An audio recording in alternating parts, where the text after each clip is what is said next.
Hi everyone, I want to make a video and show you how to make a copy. So what you are going to do is click the blue words Oreo Final. On it will appear this Google document. You will not be able to type on it. You will have to go over here to File, press File, make a copy. Now it will say copy of Oreo Final.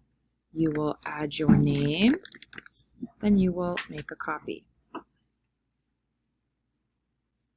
Here it will load and it will look the exact same, and you will be able to type your multi-paragraph essay. Here you will see words with a red squiggle when it's spelled incorrectly.